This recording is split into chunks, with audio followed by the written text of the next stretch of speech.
Hi, I'm Tim and I'm the shop teacher. At the end of the school year, I had some students ask me for some saw blades to paint on. So I traded the art department a couple saw blades for one for myself. And all it said was it had to be an outdoor scene of some type. And this young lady painted up this beautiful one with sunflowers, which just happened to be my wife's favorite flower. So I need to figure out a way to hang this on my wall at home, and I think I've got it figured out. What I'm going to end up doing here is cutting up this pallet and making a little picture frame for it. Now, I don't usually use pallet wood. I have a great hardwood dealer near me, great prices, excellent lumber, and I have a few other sources of lumber. But I know pallets are popular, and I wanted kind of a rustic look, so I'm going to tear this one apart and start making it. To disassemble this pallet, luckily I don't need whole boards, so I'm just going to take my circular saw and I'm going to cut down all of the runners here and pull the boards off in 16-inch lengths.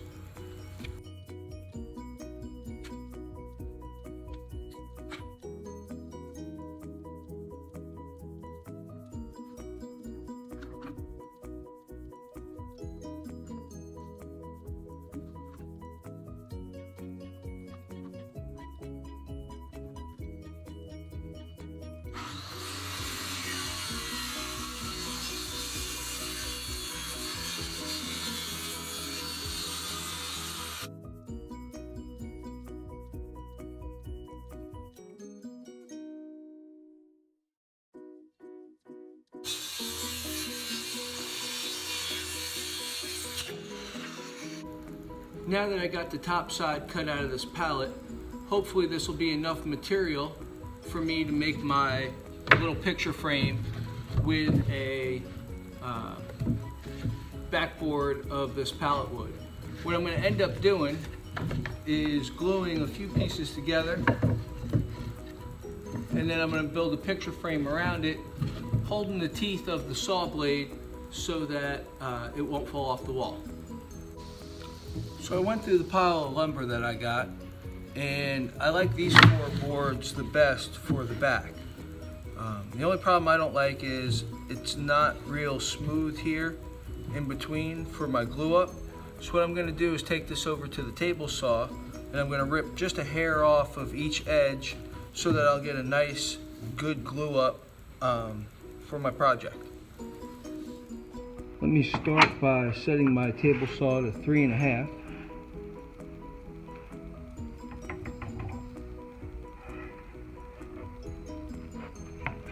And then I will set the height of the blade.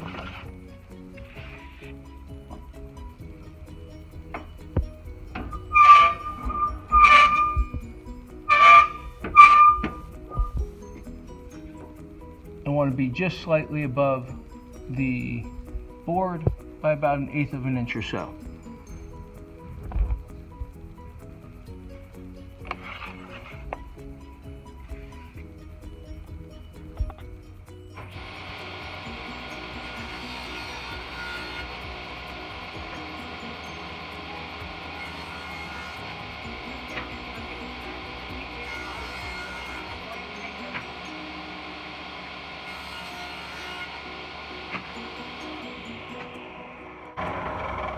Now I'm going to set my saw for about 1/8 of an inch less, and I'll rip the other side so we have 2 nice smooth edges.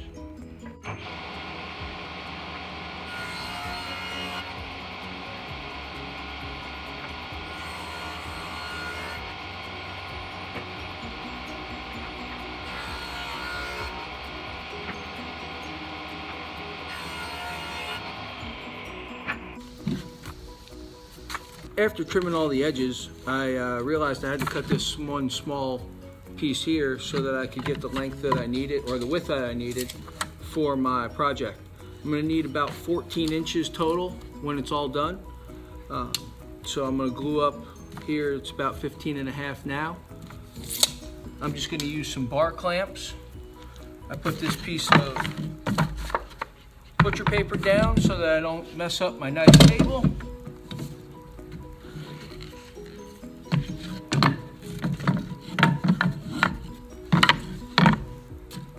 Lay my boards in there, making sure they're in the orientation that I want.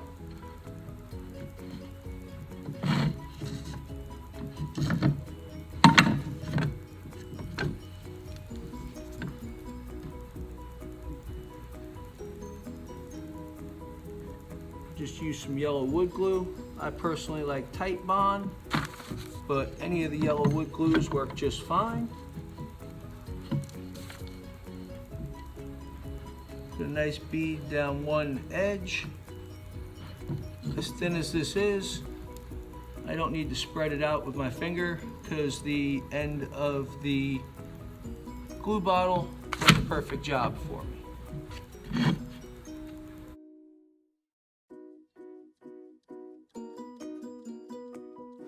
I moved the boards around to get the look that I wanted, and then I also added a third bar clamp on top to help keep the boards from bowing up.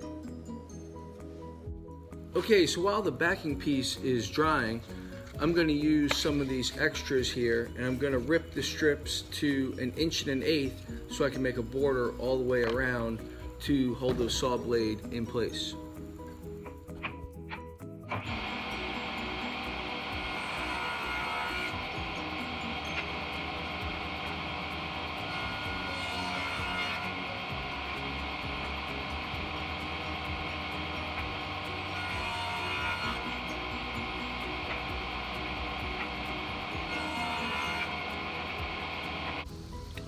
So what I'm going to do here now is set my router table height for just slightly more than how wide the blade is.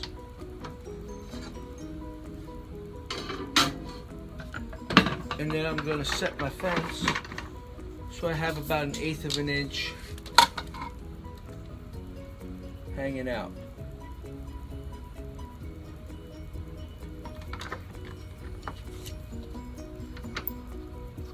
Lock that down, test it with a piece of scrap.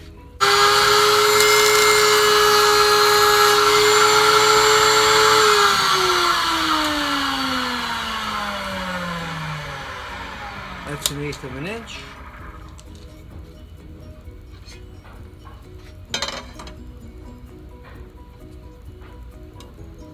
I check it with my blade, and it's a little bit wider.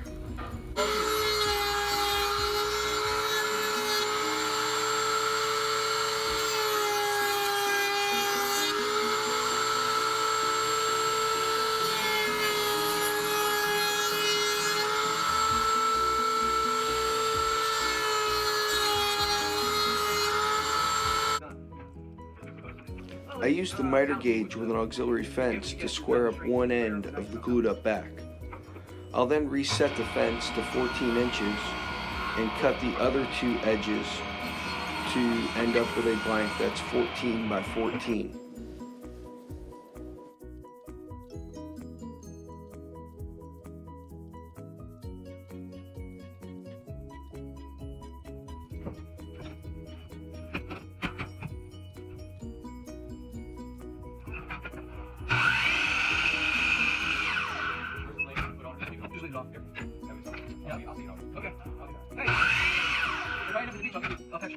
Alright, so once I've got 45s on the ends of each piece, I'm going to line it up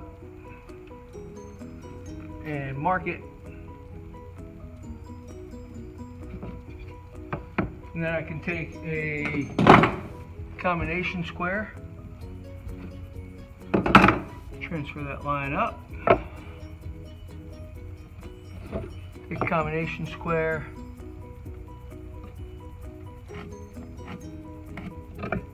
and draw it across.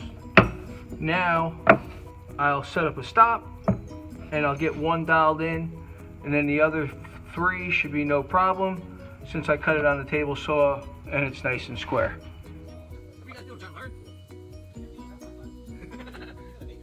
Yeah. He's the most misrun person I've ever met. That's my guy told me that TSA event.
Alright, the last step is to make it so you can hang it on the wall.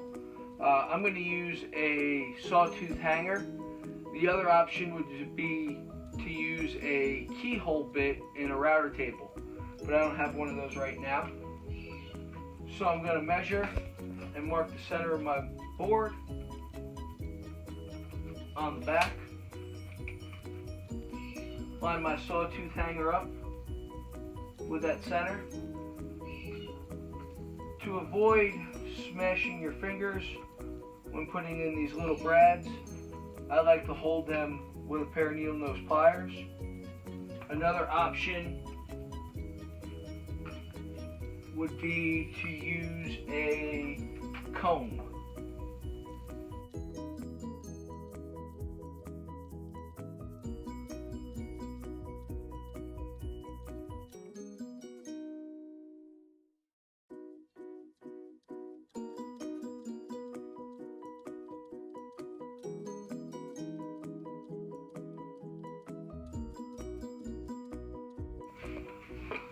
And it's all finished.